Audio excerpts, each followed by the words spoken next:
Okay, fingers in.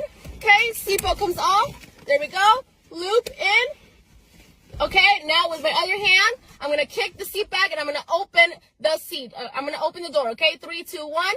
All the way down. I'm out and I can escape freely. Okay. Episode 6, season 5 of The Boys was just released, and it left me with mixed feelings by the end of it. On one hand, I was finally excited to see the plot moving forward after the last 2 to 3 episodes being filler with minor character development or story progression.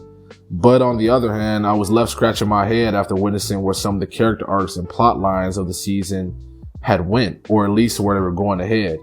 The main one of those being Black Noir. Now, Black Noir 2 was never a pivotal character or a main character even. But with the amount of screen time he got this season, I was expecting him to maybe play some bigger part in the overarching story. Maybe even be a key piece or a deciding factor in the finale, or at least to get a satisfying final fight between him and the Deep. Or I guess not. I mean, this is fine too. It's not like you were building up to anything with them. So what was the point of any of this? Earlier this season, when the Deep slammed out Black Noir to claim the capture of Stan Edgar to himself, I didn't take the Deep's betrayal that serious at all. It felt like the type of move a sibling would make when they get the chance to impress their parents by taking credit for something the other sibling did. I didn't really take it as serious until afterwards when the Deep gets undeserved recognition for capturing Stan Edgar and Black Noir expresses his frustrations with the matter. It was only then when I was like, oh shit, like these niggas really are serious. Now the show has built up the Deep's unrelenting worship and devotion to Homelander over time, and it makes sense why he would be this way about impressing him, but why would Black Noir be this way? Why? Because he really respects playing his role thoroughly as a method actor, or because he's just simply scared of getting killed by Homelander like the first Black Noir? Even if his thing is the principle of how the Deep handled the situation because of their so-called friendship, the way the show made it seem, it was like they were best friends. So why would this, out of anything that's happened, ruin that friendship? I mean, to be honest, I never really bought it anyway, and maybe it was meant to be that way, to feel inauthentic. But just as much as the friendship felt fake, the beef felt even more fake. Like they had zero clue how to really weave Black Noir into this ensemble of a cast, or how to really wrap up this version of the character story. And look, I'm all for unexpected twists and even false build-ups when done right, but with the way he was just choked with a rope and one-shotted by the Deep, it feels like just a waste of time and a waste of a character. The last episode, with as many flaws as it had, it also had a few good moments in between.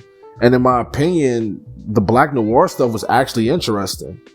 Pretty much being a more cynical take on Marvel's Wonder Man, Black Noir's personal life with being an actor and genuinely passionate about it while being entangled with the Seven was honestly starting to add a little more needed character depth for Noir as a person.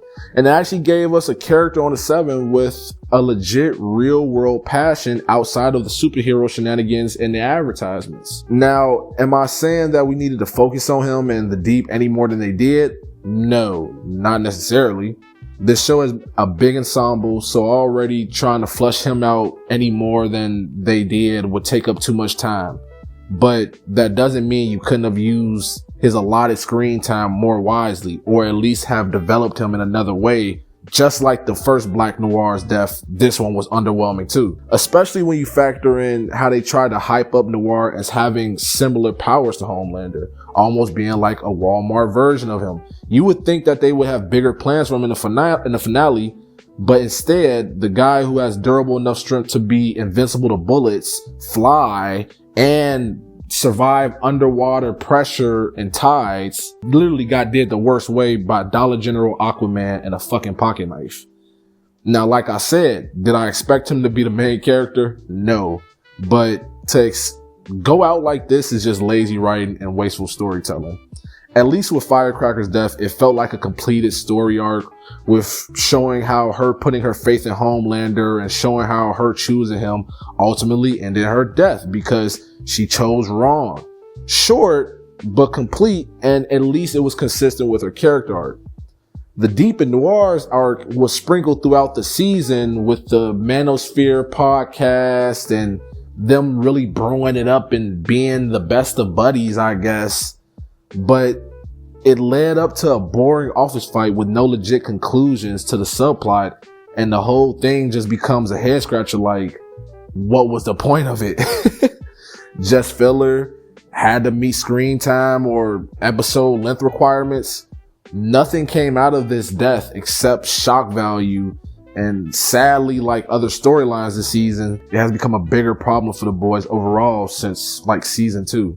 Granted, it was never a perfect show or a 10 out of 10 show. It had its flaws, but nowadays the problem is that the show has lost its sauce. The show has lost its sauce that it once had and has slowly become its very own thing that is mocked. And the way they handle Black Noir is proof of that.